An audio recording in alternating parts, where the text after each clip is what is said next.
Let's continue with the last video. So our common element in the last one was coming out to be 3, and our LCM was 2 to the power 2 into 3 into 5 into 7. So this was the questions, 3 questions we did in the last video. Let's continue with the question number 4.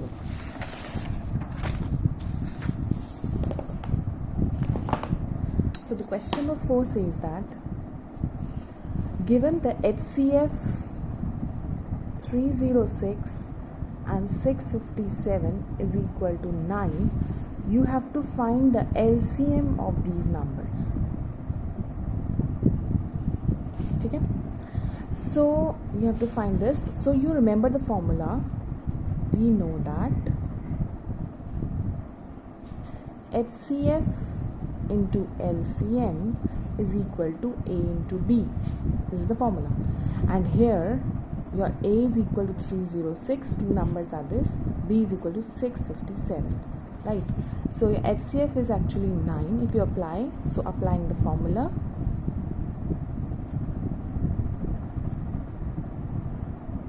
so you have 9 into LCM is equal to 306 into 657. Okay? So you will take that 9 over there on the other side. So you will have 306 into 657 divided by 9. So if we cancel by 9, this number will get 7 is 63 and 3 is 27, right? So it is 306 into 73. So you will multiply these two numbers and get the answer.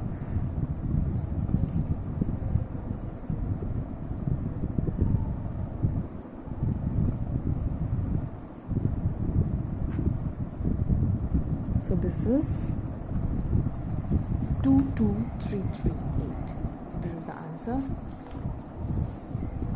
22338. So this the calculations you have done, and the answer is this. So LCM of these two numbers are this, right? So just need to apply the formula. Next question is question number 5. It says that check whether 6 to the power n can end with the digit 0 for all the natural numbers n. Okay, this is the sign for all, right? So let us say that let it happens. Then since it ends with 0,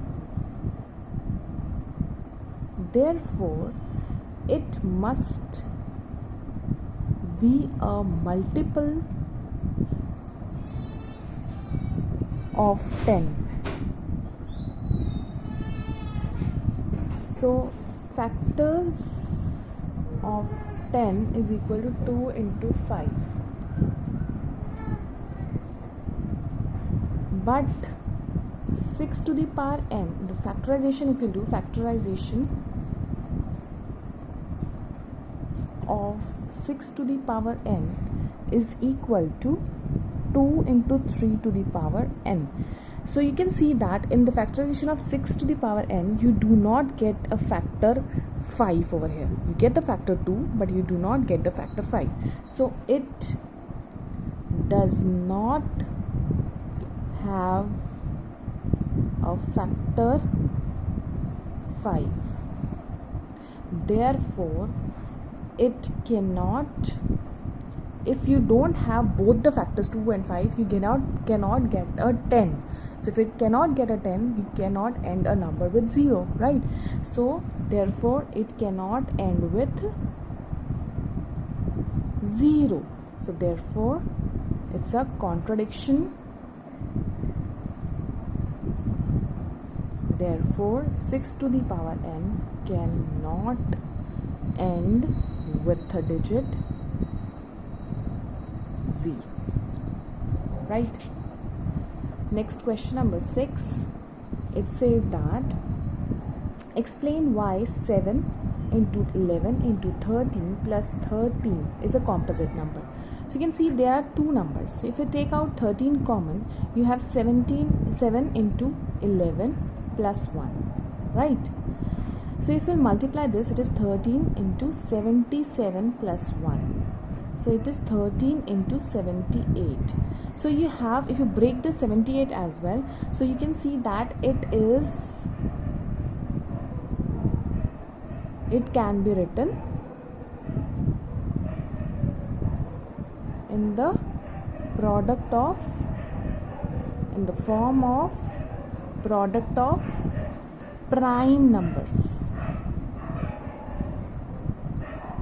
and therefore by fundamental theorem of arithmetic, this number is actually a composite number, because it says that if it can be written in the form of, if it can be written in the form of a product of primes, so then it will be a prime number, right? And if you see the second part, the second part says that 7 into 6 into 5 into 4 into 3 into 2 into 1 plus 5 is a composite number. So you can see that 5 we can take out common. So it is 7 into 6 into 4 into 3 into 2 into 1 plus 1. So you can see that again you can multiply the brackets and you can see that it can be written as product of primes. Therefore it is a composite number again, right? Now the last question says that there is a circular path around the sports field. Sonia takes 16 minutes to drive one round of the field, while Ravi takes 12 minutes for the same. Suppose they both start at the same point and at the same time and go in the same direction. After how many minutes they will meet again at the starting point? So he says that Sonia is taking 16 minutes and Ravi is taking 12 minutes to complete the round. You need to show that after how many minutes they will meet at the starting point. Both of them will meet, right? So for both of them to meet, you know that Sonia takes 18 minutes and Ravi takes 12 minutes, okay?